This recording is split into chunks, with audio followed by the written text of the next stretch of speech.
We'll now hand over to Todd to say a few words about how we're responding to this development, and then we'll take questions.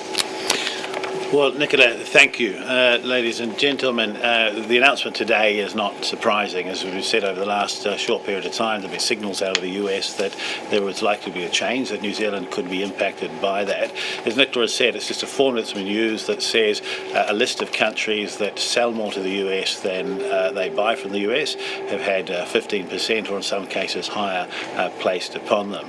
Our exporters to date have weathered the increase of 10% tariffs extremely well. In talking to many of them, the larger ones, as Nicola has said, they've either been able to pass the cost on and absorb it, or have made choices themselves about other markets that give them greater certainty, or they might get a better return. At 15%, an additional 5% makes that more challenging for them, but there is still confidence in their ability in that market to provide the high quality goods that New Zealand produces. The trade deficit that we have, or the surplus against against the US, is quite modest compared to the size of the US economy, around $500 million based on 9 billion New Zealand dollars worth of exports. You will note or will have seen that Australia sits at 10% and New Zealand is now at 15%. That's because Australia actually imports more from the US than they sell them. In as far as exports are concerned, though, this is not the first time we've faced additional competition in that market from others in Australia. Of course, before President Trump came to office, Australia had a trade agreement where predominantly they were at 0% tariff rate for the many things that we compete against. When he made his announcements of the 10% a short while ago, Australia went to the 10%, the same as us, and now we're seeing a short space in that. We have engaged both here in New Zealand today with the US Embassy. Our officials in Washington have been keeping in constant contact with their counterparts in the United States Trade Representative Office. I have asked, they've put in a formal request on our behalf for me to have a call with Ambassador Greer, and I've also sent a message to him requesting that, so that we can talk about the difference of their approach, the harm that we think it will do not only to trade but also to consumers in the US, and to seek the ability to talk about how we can reduce this additional 5% to support New Zealand exporters. With that in mind, happy to take questions. Can you just spell out that harm? What damage could be done to New Zealand exports? Well, ultimately, I think for a number of the products we export, we are very competitive, and our exporters remain nimble, but there will be some where it becomes harder to compete in that market. So if we take wine as an example, it's an important market for wine. The imposition of 10% has been challenging for them, except where most other countries, all other countries, have faced the same. With the European Union, who they compete against, imported wine, we sit at the same tariff rate. In the case of Australia, there will be a 5% difference. So in essence, at 10%, much of that has been able to absorb. For some of our exporters, an additional 5% starts to become material, but we're reaching out to talk to them to work through exactly what that looks like. The announcement by President Trump that has been published is quite complex, and we have our officials going through it now. There seems to be a number of areas where there could be exemptions or different treatment, but we're working through that very quickly. Exporters will ultimately manage this in different ways. For some, they'll reduce their margin, which will reduce their return. For others, they'll increase their prices, and some may choose to sell their goods in other markets around the world. So it will take time for them to assess what the best course for them is. We will make the resources of the Ministry of Foreign Affairs and Trade, New Zealand Trade and Enterprise, fully available to them so that they can make choices that are as good as possible for New Zealand. Did this 5% increase blindside you, Minister? No, it didn't blindside us. I think there's been signals for the last few weeks through the media, and President Trump saying that there would be changes. We've been engaging and talking about the balance of trade, how US exporters into New Zealand face on average a 0.8% tariff rate. But I think what we're seeing here is just a blunt decision that anybody that sells more to the US than they buy will face higher tariff rates. How confident are you that you can misspeak, Minister? Did you misspeak when you said that we'd be no worse off than anyone else? We're worse off than Australia now. Well, we're marginally worse off than Australia. So I didn't misspeak, but I think what I was referring to is the information that has been coming to us through the media. And so, we have an announcement today. We haven't received a letter. We may well do so. But no, ultimately, though, if you look at New Zealand exporters in that market, they've continued to do well, and we'll be working with them to work out some of these issues. Was it a mistake not to seek negotiations with the Trump administration on this? Well, no, you might recall that I met with my counterpart in Korea some months ago, and we talked about that, and one of the clear indications he gave, or signals he gave, was that there are countries that face much higher tariff rates than New Zealand that they were negotiating with, and it's a challenge of, as he said at the time, bandwidth. But there are some other countries that have been negotiating that are in exactly the same position as New Zealand today, but we will be reaching out to make our case to them. Sure. And I think, Thomas, what's really clear is that a blunt formula was applied here in which we export more to the US than we import, and no amount of talking would have changed that fact. It's also the case that some countries, including Japan and Korea, who have negotiated extensively, have still been hit with those rates. So this is a situation where the US has made their own decision. We will continue to advance New Zealand's interests and argue what we believe is a very strong case. Like, Labour said your strategy failed. You shouldn't have kept your head down. That the not negotiating, the keeping quiet has ultimately not proven right. Well, I think when you're opposition, all you can do is be political, but I would reject that very strongly. For instance, I've also seen them say that higher tariff rates in the US is going to put up the price for New Zealand consumers. I'm not sure about that either. But ultimately, there has been a lot of engagement. We've seen Minister Peters go up to the US. I've had 3 meetings, 2 in person, 1 in a Zoom with my counterpart, and officials have been working with the US, very, very closely. So ultimately, a decision is made. There are a group of countries where the tariff rate will go up, as with at least 40 other countries around the world, we're looking to engage further. How confident are you that you're actually going to be able to get a reversal of this decision to get it back down to at least 10%? Yeah, well, I think there's a number of countries that have had deep negotiations with the US that are also facing 10%, but we'll be making the case for New Zealand. Can you talk us through how you found out? How today proceeded? So our embassy in Washington was alerted by US officials, and they made contact with us, and then we were able to see the announcement through the media. There was confusion in the last, when it was previously announced. The US was a bit confused about the tariff rate that New Zealand charged. There was a confusion about 20%. Did we clarify that? And are there any other points that they are not quite clear on that we need to work through? It has been clarified, but I don't think that today's announcement is about a tariff rate. I think it's the countries who the US has a trade deficit with. Minister, Australia's got quite similar export industries to New Zealand in dairy and beef. Will that be a concern for New Zealand businesses, the fact that now they have to compete with Australia, which is cheaper? Well, we've always competed with Australia. But not with this 5% tariff difference. We've always competed with Australia, and we continue to do in many countries of the world, and so I back New Zealand exporters because they're very efficient producers. But I want to be clear, tariff rates are not good for trade. They are, inflationary in the case of US consumers, and it does make it harder for New Zealand exporters to compete. But New Zealand exporters compete around the world, in the UK, in the European Union, and in China, and everywhere else with all other countries, including Australia. We do extremely well in that area. Yesterday, the government celebrated the opening of an FBI office in Wellington. Today, we get more tariffs. What does this mean for the US-New Zealand relationship? Well, I don't think it was celebrated yesterday. I think there was an announcement and it was discussed. But ultimately, though, we still have a very strong relationship with the US. I think what we've seen most recently with Canada is that countries you get on with and have a close relationship, you can have disagreements, including in trade. And it's just important that we cautiously and carefully work through that. Very clearly, what exporters have been saying to me over the last months and as early as today when I was in the Waikato is they don't want us to overreact. They want us to work constructively with the US to remove this additional tariff, and we'll be doing that. Have you had any economic growth? Look, the advice I've had from the Treasury is that while obviously this will have a negative impact on some individual exporters, it does need to be seen in the context of a much broader export industry with tens of billions of goods being exported every year.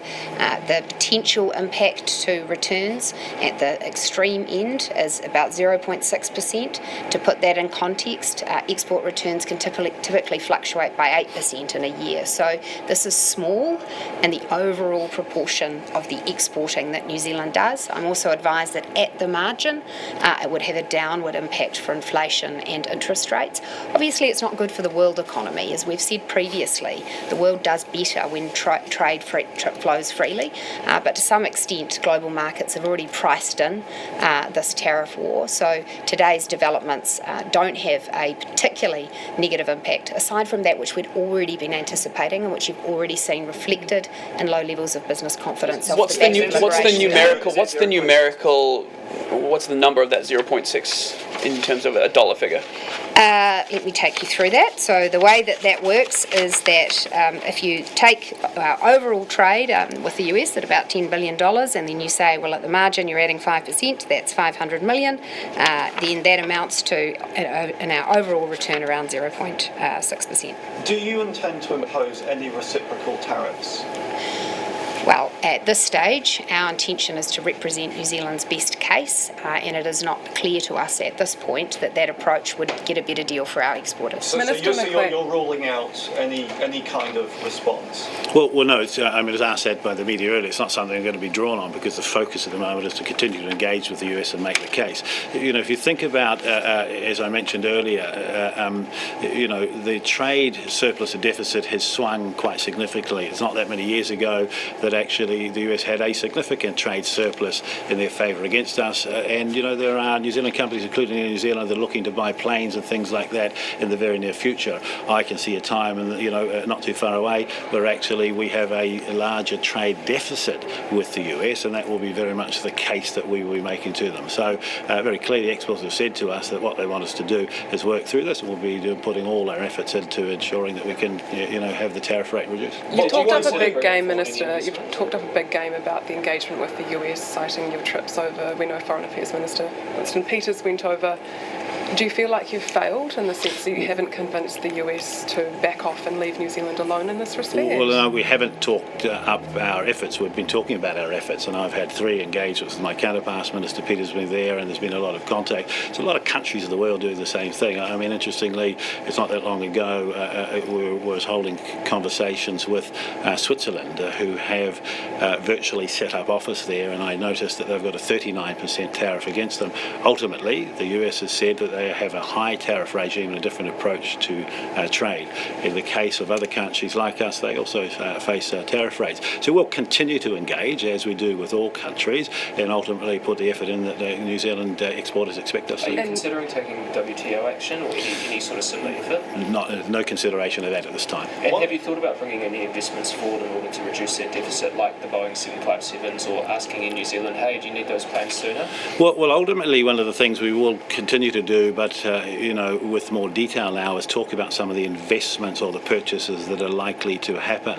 But ultimately, if you think about it, with a 0.8% average tariff rate against US goods, other countries, the European Union, who have much, much higher tariff rates, the ability to negotiate on tariffs is relatively small for New Zealand. But those are all conversations, yes, I'll be having with the US. Did New Zealand stand to lose more if we negotiated than if we didn't? Well, ultimately, that's not clear. Japan and Korea have negotiated in some degree. The media has said reached agreement, and they face the same treatment as us. So that's not clear that they would have been. In terms of concessions that New Zealand may have had to make.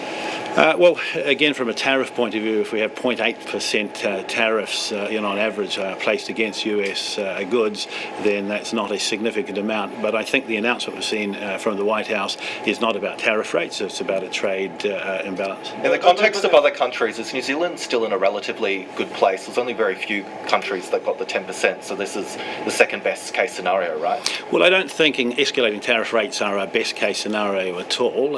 There are, you're right though, other countries that we compete against who face much higher tariff rates. Ultimately, that's to be worked through. But New Zealand's very clear. Exporters have options around the world. We've seen an additional $1 billion worth of exports go into the European Union, including exports in our direction increasing also as a result of the free trade agreement that's been in force for 12 months. Exporters tell me many of them are choosing that market because they will get better returns. The exporters themselves will work through some of that, but the Ministry of Foreign Affairs and then said mid-tier. We're going to be working closely so that we can fully understand the implications and support them as conversations with the US goes on. If you had an indication that the US was going to move in this direction, a few weeks, etc., earlier, why are you only talking about wanting to negotiate a deal now, and why didn't you act earlier in that process? Well, no, I'm not sure that's what I said, or if I did, it's not what I meant. What I meant is there have been signals through the media, as President Trump has said for a period of time, he's looking to escalate tariffs on a number of countries. He often said that about particular countries there. So what I have said is, it's not surprising that this has happened, although you should rest assured that there has been ongoing engagement with the US administration on the part of New Zealand. And I think, to be clear, we have put our position forward to the US in no uncertain terms, that ours is a complementary trade relationship, that we charge them very low tariffs, that we have a long history of friendship, and all of those factors were on the table. You said before that when he initially implemented them, that these weren't the actions of a friend. Do you still stand by that statement? Sorry, when did I make that statement? That was Australia that said that, not New Zealand. My apologies. That's all right. The flag's similar to. I thought I would have remembered saying it. Weather Effects here in Wellington is laying off 100 staff. Is that bad for the city and the region's economy? Oh, look, obviously I always feel for people going through a change process, and those who are being consulted on potential loss of jobs will be feeling that very directly, so I empathise with them. The government, for our part, has made our strong commitment to the screen sector very clear with our multi-million-dollar investment in it in this year's budget. That was intended to provide confidence that we will continue to have a generous rebate scheme in operation in New Zealand over the coming years. And while globally screen production and film production is in a bit of a lull, we know that New Zealand continues to be an attractive place to make films, not just because of the rebate regime, but because we've got great talent, great capability, great locations. You don't see this as being outgunned by Australia? No, I don't. I think that this is symptomatic of a slowdown globally in that industry. What certainty can you provide for Kiwi businesses that may be worried hearing today's news? Well, the first thing I would say is that we have the best exporters in the world. People buy our products because they are high quality, they are safe, they're efficiently produced, and that will continue to be the case. We have more than 70% of our exports covered by free trade agreements around the world, so we have choices, and our exporters have choices. Our Ministry of Foreign Affairs, our New Zealand Trade and Enterprise will make themselves fully available to provide exporters information about their options and where they can sell their products.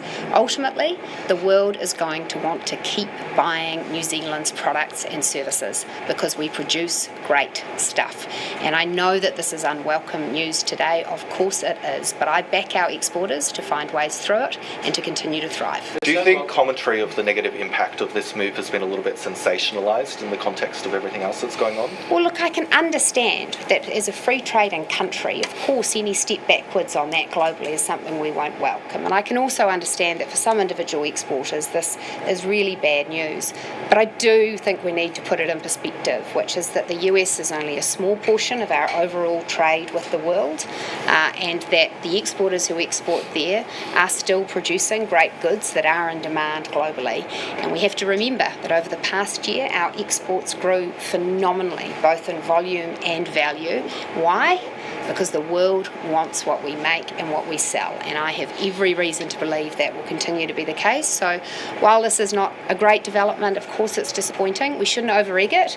We shouldn't all go and batten down the hatches. We should remain confident that New Zealand has great growth prospects. Economic growth is hard to find at the moment, and this is unwelcome news. Is this going to loom over your party conference this weekend? No, our party conference is going to be very much focused on how we are rebuilding this economy and the other steps that we are taking to make this an easier, better place to do business, to hire people, to create well-paying jobs. And it is our job as a government not to moan about the things we can't control, but to focus on how we can make things better here in New Zealand, and we're very proud of the efforts we're making. Thank you. Thank you.